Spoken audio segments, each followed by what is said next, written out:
தம்மை துதிக்கும்படிக்கு நம்மை தெரிந்து கொண்ட நல்ல தேவனுக்கு துதியும் கனமும் உண்டாகட்டும். இந்த நாளுக்கான ஆதார வசனங்கள் ஜெபிக்க சங்கீதம் 51:15. ஆண்டவரே, என் உதடுகளை திறந்தருளும், அப்பொழுது என் வாய் உம்முடைய புகழை அறிவிக்கும். துதிக்க 1 நாளாகமம் 29:13.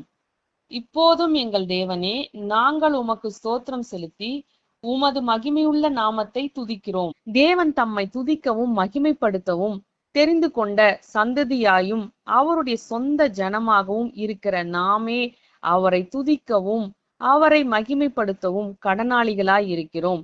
எல்லாவற்றுக்கும் மேலாக அண்ட சராசரங்களையும் சிருஷ்டித்து அகிலத்தையும் ஆண்டு வருகிற சர்வ வல்லமையுள்ள தேவன் நம்மீது இரக்கமும் அன்பும் தயவும் வைத்து நம்மை தம்முடைய சொந்த ஜனமாக சேர்த்து கொண்டபடியால் நாம் அவரை எப்பொழுதும் துதித்து மகிமைப்படுத்த வேண்டும். மேலும் நம்மை மீட்பதற்காக தம்முடைய ஒரே பேரான குமாரனை தந்து அவருடைய ஜீவனையும் இரத்தத்தையும் நமக்காக தந்து நம்மை மீட்கும்படிக்கு நம்மீது சிந்தையும் தயவும் வைத்த நல்ல தேவனை நாம் எப்படி துதிக்காமல் இருக்க முடியும்? ஆகவே கர்த்தரை துதிக்கும் இருதயத்தை நமக்கு தர வேண்டும் என்றும் அவருடைய துதியினாலும் புகழினாலும் நம்முடைய உதடுகள் எப்பொழுதும் நிறைந்திருக்கும்படிக்கு நமக்கு கிருபை செய்ய வேண்டும் என்றும் இந்த நாளில் நம்முடைய இருதயத்தையும் சிந்தையையும் நம்முடைய வாயையும் அவருடைய